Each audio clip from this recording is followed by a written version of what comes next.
A movie about the Great Wall of China starring the great actor Matt Damon. Unfortunately, the movie itself is not so great.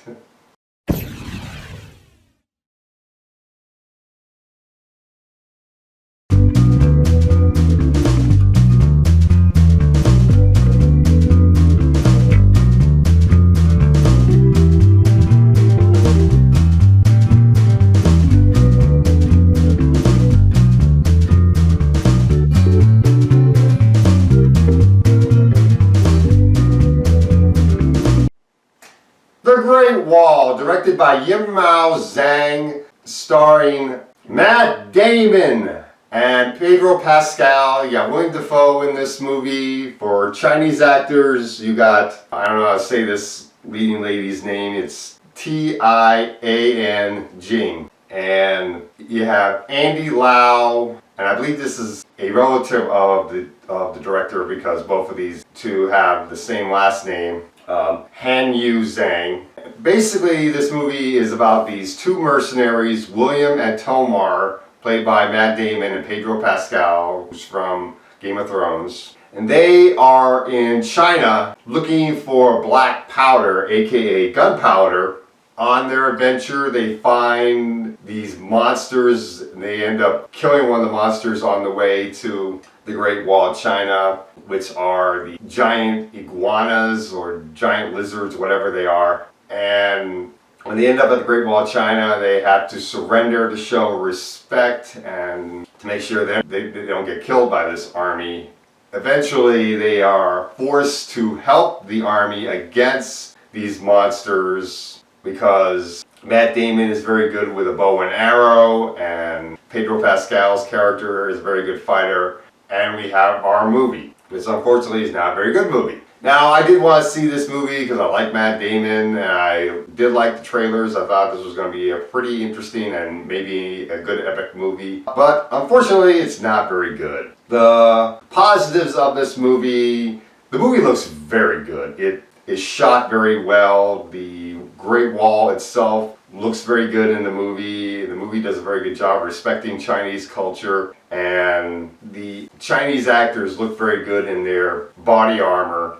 I like the fact that each armor has a different color and has a different meaning as to what warrior does within the army. You got the women in the army that fight against the monsters, and they jump off the wall doing a bungee cord kind of deal to kill the monsters with spears. And then you have some warriors using arrows and spears to kill the monsters, and you got the use of catapults, boulders, and stuff. I don't want to spoil too much of this movie, but all that was done pretty well. I thought the acting from the Chinese actors were pretty good, and that is pretty much it, unfortunately. The negatives, though, is in regards to the story and some of the acting from the American actors, William Dafoe and Matt Damon in particular, unfortunately.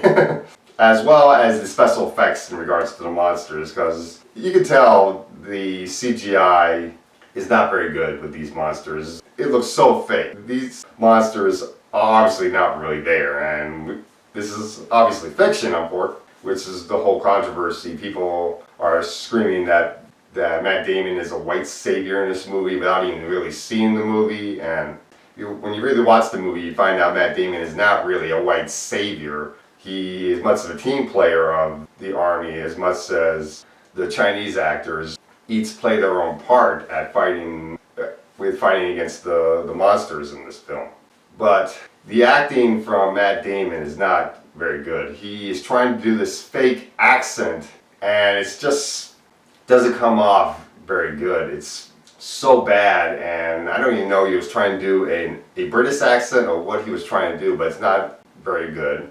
William Dafoe is wasted in this movie. I don't know why he's in this movie. The only reason in regards to the plot as to why he's in this movie is to explain why our leading actress can speak English. Her character is the only Chinese character that speaks English, I think, and she's providing the translation for all the other Chinese characters in this movie, and you gotta explain how does she know how to speak English, and that's what Willem Dafoe's character is there for. She says that she learned English from him, and he was in China looking for the gunpowder as well, and he gets captured by the army.